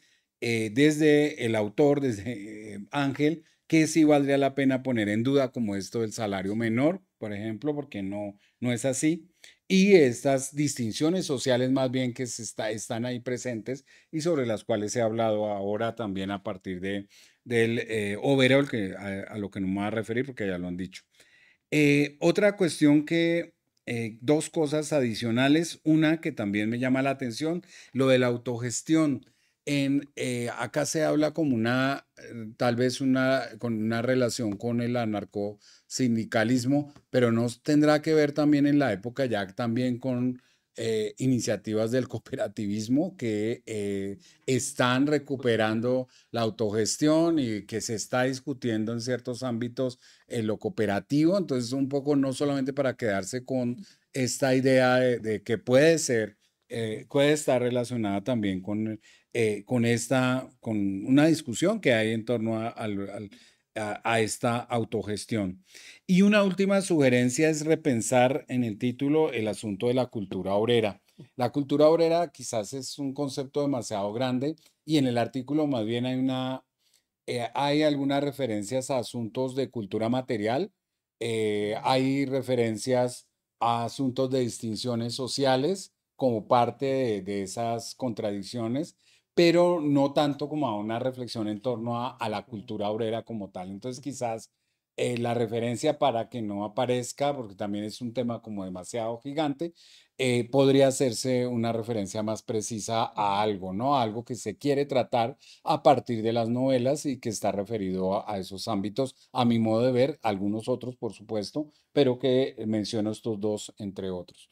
Y bueno, eso es todo por mi parte y te damos la palabra, que ya se nos está yendo el tiempo. Ahí tienes tu micrófono. Sí, muchas gracias. Bueno, si tienen propuestas para el título, la acepto, me parecería genial. Bueno, son varios temas. Primero, explicar lo siguiente. De lo que habían hecho los comentarios, agradezco a la comentarista, múltiples elementos son enriquecedores para poder recuperarlos. Primero mencionar que, digamos, es un estudio que forma parte de lo que me interesa es poder, sobre todo, realmente estudiar cómo va cambiando el Mancisidor la concepción de la revolución en un periodo y hacia otro. Claro, también me pareció importante esto de la proletarización, entonces dije, bueno, claro, eso va empatando con la cuestión de los aspectos tal vez aspectos de cultura material obrera en la otra novela. Lo menciono por lo siguiente. Hay un artículo del cual, francamente, tomé una parte para poder enriquecer este texto, que ya hice, que justo es dedicado a esa novela, a esta novela de Rigoberto Rodríguez, y ahí sí me explayo de forma más amplia en analizar la trama, los elementos de los personajes, cómo el narrador, pues, digamos, ¿no? Juega con el mismo personaje y cómo el autor, pues, ahí, digamos, soy un poco más preciso en las referencias que podrían ser, que hacen referencia a si se refiere de una u otra otra forma a la revolución. ¿Qué entiende por revolución en tal o cual momento? Y ahí me detengo más de forma específica en eso. Entonces digo, es como un elemento que hay aspectos que ya fueron tratados y que quise recuperar para hacer un poco el contraste. Y por otra, otro texto que hice, un artículo sobre Mancisidor, que es sobre su novela autobiográfica, que es en La Rosa de los Vientos. Y ahí efectivamente él dice, bueno, es autobiográfica y permite comprender su concepción de revolución del momento, y claro que hay elementos que ahí enriquecerían, digo, voy a tomar los temas que mencionaron,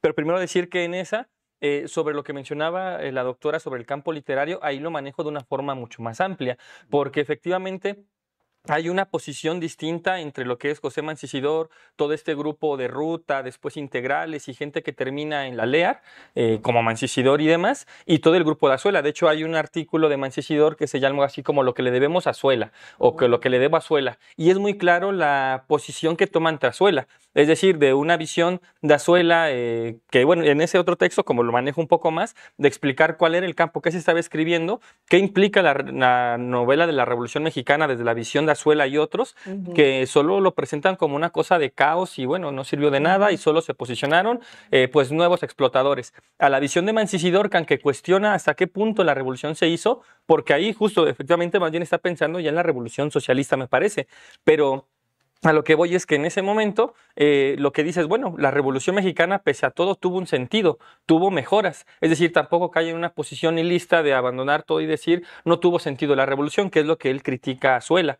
Y sí tiene como esa parte de contraste con Azuela muy abierto, y aún así pues reconoce aspectos pues, ¿no? de la novela, de la parte de la novela Revolución Mexicana de Azuela. Entonces ahí lo trabajo un poco más y se entiende mucho mejor porque hay varios estudios, ahí digo, en ese texto no lo metí, pero en ese otro, cuando contextualizo a Mancisidor, lo menciono, ¿no? Todo lo que se ha escrito, digo, tampoco es tanto, pero sí se ha escrito un tanto sobre la novela proletaria. Estos textos sobre Mezclilla y otros más, pues están ahí presentes. Aún así hay otros que faltan. Por ejemplo, pienso en Mario Pavón, que era del partido y que escribe Los Gusanos Rojos y otros textos más que están en el mismo sentido, que tampoco han sido estudiados, por el punto es, sí hay un ambiente que no es el dominante, pero sí tiene una fuerza, es decir, no es Azuela, no son Azuela en el sentido de tener tanta posibilidad de difundir sus obras, grandes tirajes, vínculo con sectores intelectuales un poco más cercanos al gobierno, pese a todo, que el caso de lo que fue la LEAR, que es donde ellos, a donde iban a dar, pues, la posición de novelas proletarias vinculadas al socialismo abiertamente y algunos de ellos al Partido Comunista. Entonces, digamos, ahí lo detallo un poco más, en este caso no me detuve en eso, pero digamos que sí está un tanto más explorado. Entonces, me parece que el punto es que a Mancisidor abiertamente no se le ha abordado, que se ha abordado como en general, es decir, existió la novela proletaria en México, que además es interesante porque las definiciones que ellos van dando en realidad no compaginan plenamente con la idea del realismo socialista. Y digo, hay estudios sobre eso, pues, ¿no? ¿Qué visión tienen de realismo? ¿Cómo lo expresan? O lo que ellos mismos dicen cuando hablan de la novela proletaria, que así lo estipulan ellos mismos, lo proponen como concepción. O sea, eso sí no es una cosa que le demos nosotros. Eso sí lo dicen ellos, es la novela proletaria, lo cual es una cosa diferente a decir que se les impuso de fuera. Entonces, eso lo digo por lo siguiente. Si hay una autoconciencia de qué aspectos van a destacar de la cultura obrera en el sentido de lo que menciona John Lear, decir, bueno, a ver, hay un poco una construcción. Me parece que en el caso de la literatura también se va dando por esa parte, de escribir al obrero con tales características, con tal vestimenta, eso es cierto, pero bueno, eso ya es un debate largo que, digo, solo lo menciono mi posición, digo, yo, tal vez porque soy más de un museo que esas novelas, yo creo que el realismo socialista tuvo su valor, y que efectivamente tiene una cuestión de, digo, que no es tan sencillo como tal vez a veces explicaba el realismo socialista, la teoría del reflejo, que es más compleja, pero que sí un reflejo. Es decir, tampoco es que se lo sacaran los pintores, los muralistas, los grabadores y los novelistas de la nada. No es que ellos lo impusieran a la realidad. Más bien es una realidad que ellos ven y en su mente se refleja, claro, bueno, pues los obreros llevan overol, llevan mezclilla. Puede que no sea lo que ellos quisieran llevar, pero es la realidad que está ahí. Y de ahí a pasar a decir, bueno, si esa es tu realidad o enorgullécete de tu realidad, es la parte de la construcción, que termina siendo un elemento, insisto, identitario. O sea, la misma novela de Mezclilla está reivindicando la mezclilla. Y mencionaba, ¿no?, el caso de esta otra novela, igual italiana, del overol azul, vuelve a reivindicar y son, que creo que es de los años 60, 70, está el overol azul, y sigue bajo la idea de, bueno, los obreros con tal tipo de vestimenta son esto, pues, ¿no? Entonces me parece que esos elementos sí están ahí presentes, pero la forma en la cual se vincula la realidad con la ficción, bueno, pues tampoco es que se lo hayan inventado ni los novelistas ni los muralistas. Por ejemplo, este mural justo sobre el sueño en la Alameda y demás, es de los 40, en realidad es posterior, o sea, no es éfrasis. Más bien, primero fue el texto de Rigoberto Rodríguez y después fue el mural de los 40 de Rivera. Pero bueno, es una coincidencia. Ahí también está esta idea de cómo sacan al pelado, no lo dejan entrar y está el guardia. Es decir, esos elementos, bueno, son coincidentes, pues, ¿no? Entonces, bueno, esos son como sobre elementos que iban mencionando para decir que, bueno, son un conjunto de elementos que van a ir sumando y enriqueciendo y que hay otra parte que no está en ese texto, pero que sí, digamos, lo he podido trabajar en otro momento y que, claro, ya enriquecería estos aspectos. Ahora, también solo la parte que mencionaba la comentarista, cuando planteaba, bueno, ¿qué pasa con el antagonista? Es cierto, tal vez ahí debo explicarlo con más claridad, porque en la novela de Mancisidor el antagonista son los representantes de la Revolución Mexicana. Tal cual, esos son los antagonistas. Entonces ahí es donde se demuestra cómo es el choque abierto con el gobierno de lo que surgió de la Revolución Mexicana. En el caso de Rigoberto Rodríguez es más complejo porque de repente el antagonista inmediato es el patrón, de repente fue el gobierno de Díaz, de repente son el nuevo gobierno corrupto, pero digamos que no tiene esta otra visión generalizada como Mancisidor. Digo, claro, por la misma concepción que tiene sobre la revolución.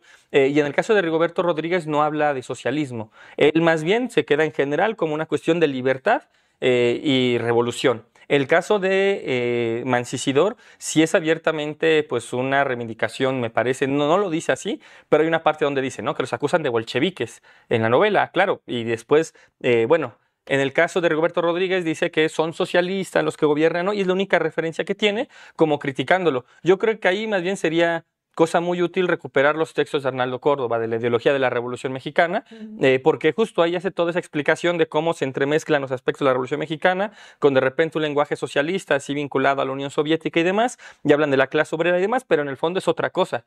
Y yo creo que ese elemento es muy valioso para poder comprender cómo aquí se está expresando, desde ahí se está expresando. Y lo mismo el debate sobre la Revolución Mexicana. Me parece que un punto que no puse, pero me parece que es importante porque va anunciando los debates posteriores, es decir, ¿qué fue la Revolución Mexicana? ¿Cómo la caracterizan? Después, Mancisidor en su libro de historia ya lo dice. Bueno, es una revolución democrático-burguesa con tales características y demás. Le reconoce que fue una revolución, pero no es la revolución que él aspira nueva, que es el socialismo, pero sí le reconoce que hubo una revolución ya en su libro de historia y en su novela autobiográfica.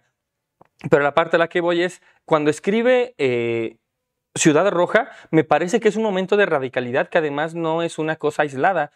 O sea, es el momento en que el Partido Comunista eleva la consigna ni con Calles ni con Cárdenas, chocando contra el gobierno en general de la Revolución Mexicana. Digo, después el Frente Popular y la idea del Séptimo Congreso hace que cambie de visión, pero en un momento fue la posición de chocar también con Cárdenas y cuestionar que esa revolución que había habido era lo que aspiraban. Entonces me parece que Mancisidor en ese momento es esa posición radical que ya está cuestionando hasta ese punto que esa revolución se quede ahí. Es decir, no faltaba esperar el 68, ya había gente cuestionándolo desde ese momento, pero bueno, el Séptimo Congreso fue una cosa que rompió muchos elementos, pues no, para que esa posición crítica se mantuviera, pero está ahí y me parece que coincide con, aunque él no militó en el partido, con la posición de chocar contra Calles y Cárdenas y ni con uno ni con otro. Y bueno, eso es como sobre lo que mencionaban.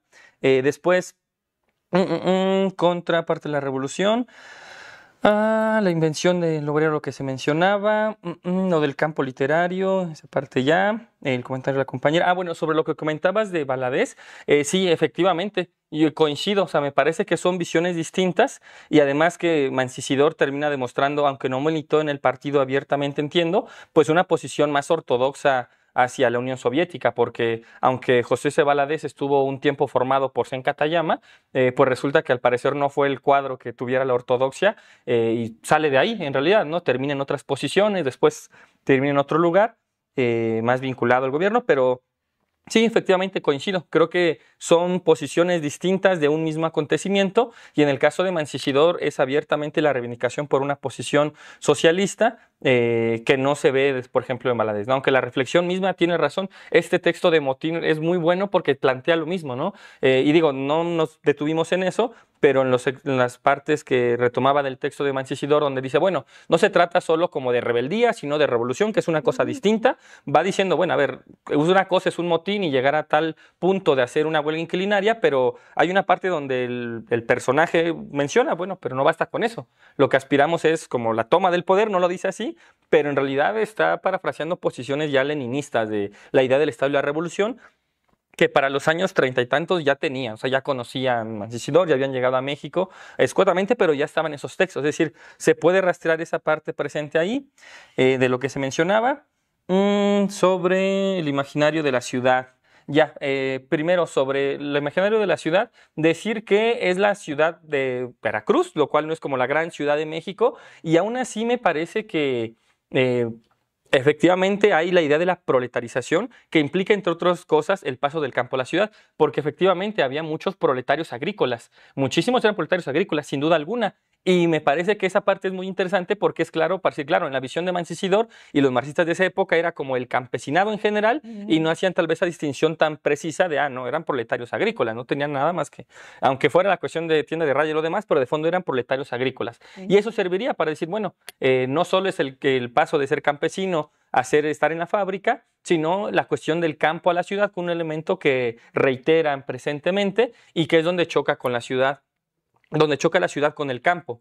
Ahora, sobre lo que en algún momento se mencionaba por parte de la comentarista, creo que yo no le exagero, o sea, en el sentido de, creo que ahí sí no son palabras mías, cuando cito el texto directamente de la reflexión que tiene el personaje de Mancisidor, digo, no lo puse completo, pero donde él va recordando, bueno, cuando llegué del campo a la ciudad, cuando me trataban, de hecho tampoco es una cosa romántica, dice la hostilidad de la ciudad y cómo los mismos compañeros lo trataban ahí y cómo pues se tuvo que forjar como una persona al interior de la ciudad imponiéndose, o sea, porque también habla de eso, cómo se desarrolla el carácter una vez que él llega a la ciudad y tiene que buscar y ganar su lugar. Si ese tipo de elementos están ahí presentes y son nuevamente la reivindicación de la ciudad como un punto donde está, pues digamos, el trabajo, ahora sí podemos decir como más estereotipado de estar en la fábrica, en la maquila, pero no se queda en eso, porque también hay una parte donde menciona, ¿no? Un conjunto de trabajadores distintos que son proletarios, pero que no es el trabajador que está justo en la parte de la producción, en la línea de producción, sino son otra forma de trabajadores. Entonces creo que esa parte sí se puede hacer más compleja. Y bueno, sobre los otros aspectos de la ciudad, sí tiene esta visión doble de los elementos críticos, por ejemplo, cuando va hablando que pasa por los tugurios, que escuchan jazz, en realidad es un elemento, digamos, de cultural. O sea, el jazz era mal visto, ya y sí el realismo socialista injustificable era crítico con el jazz, ¿no? Decían, o sea, ¿qué es eso del jazz? ¿No? Es música degenerada, o sea, cosas que uno dice, ¿qué pasa, no? Pero que en el fondo son elementos que también demuestran una coincidencia de, bueno, ¿qué tanto? Y es en serio, o sea, los obreros decían, sí, mira, el jazz. Digo, más allá de todas las investigaciones que hay ahora del jazz y lo que pueda representar, a esos obreros de Veracruz que, digo, la pregunta sería, ¿qué tanto retrata la realidad? O de verdad decían, mira, sí, el jazz. Yo creo que es un punto donde sí da a entender que los mismos trabajadores en la ciudad, bueno, no era lo mismo ser el obrero que va no en el centro de la ciudad, sino que tiene que salir de la ciudad para ir a su vivienda, dormitorio, que no es en el centro de la ciudad, a la visión de lo que hay en la mera ciudad, que sería toda esta parte, la vida nocturna, la música, un tanto esta parte de la fiesta y demás, ¿no? Entonces creo que son aspectos que se pueden complejizar más, también bajo esta idea de que hasta qué punto son elementos edificantes, es cierto, de, bueno, ¿qué tiene que hacer el obrero? Es esto, ¿no? Ir a su casa después de trabajar y reivindicar esa parte, y me parece que son comentarios muy útiles, lo puedo hacer más complejo, lo puedo enriquecer porque hay otros pasajes que van en el mismo sentido, cortitos, pero van en el mismo sentido para poder hacerlo. ¿Qué más?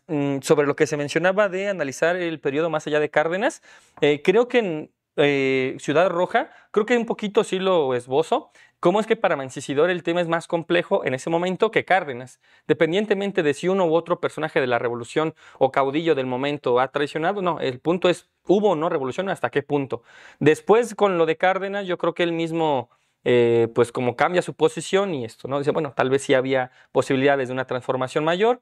Lo que digo creo que coincide con lo del séptimo Congreso y el Partido Comunista que pasa a decir, sí, pues apoyemos a Cárdenas. Entonces creo que ese elemento también se puede hacer más complejo, pero también esa complejidad implica que Cárdenas no es el centro, sino que Cárdenas mismo fue criticado y que si en ese periodo se cerraron filas fue por esta concepción de frente popular y si no hubiera habido esa posición de Frente Popular, hubiera sido otra la historia, que bueno, tampoco le gusta a nadie eso, dicen que es la parte sectaria, pero hubiera chocado con Cárdenas, hubiera continuado la lucha, y yo creo que ahí a mí me sirve como la reflexión colectiva, porque digo, claro, Mancisidor fue adaptando sus ideas, adaptando su propia concepción, y en el momento no era personaje, sino el tipo de revolución y las características. Después con Cárdenas un poco reflexiona distinto. Yo creo que esa parte la tengo que repensar y trabajar nuevamente.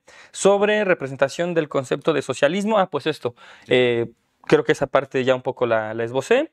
Lo de autogestión y cooperativismo, o la parte, sí, si es una cuestión más de autogestión anarquista o cooperativismo, lo voy a reflexionar, porque hay otros puntos donde hablan dentro de la fábrica de cómo se podría trabajar entre ellos, y la crítica al patrón, y digamos un choque constante. Hay 2 o 3 momentos donde se lían un tanto y chocan con la patronal. De repente hacen una huelga previamente, que es lo que lleva a que el personaje central se vaya mejor a la revolución. Entonces podría ser que lo repiense y ver si ahí puede ser más bien este otro elemento de cooperativismo, o qué aspecto más. Pero bueno, sí, referir más tal vez a la cuestión de cultura material, y tal vez se me van algunos otros elementos, pero bueno, ya porque también ya es... Sí, bueno, Claro. muchas gracias, Ángel, muchas gracias a la doctora Patricia Cabrera, pues,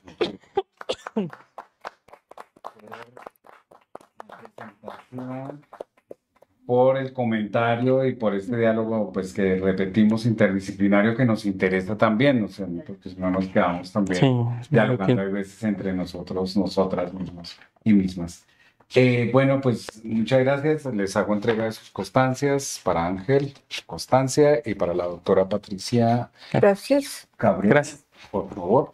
Y pues los invitamos a la próxima sesión, el 16 de octubre, en las instalaciones del CEMOS, a las 4 de la tarde, como siempre, con la ponencia de la maestra Joana Páez Vigoya, entre tendales y locales, espacialidad y comercio de ropa usada en Bogotá a finales del siglo XIX. Tendremos la presencia del doctor Mauricio Archila, virtualmente desde Colombia, como comentarista de la ponencia. La ponente estará con nosotros en las instalaciones del CEMOS. Pues muchísimas gracias, y los esperamos ese día en nuestro seminario, en la siguiente sesión, en la 7ª sesión del seminario de este año. Muchas gracias.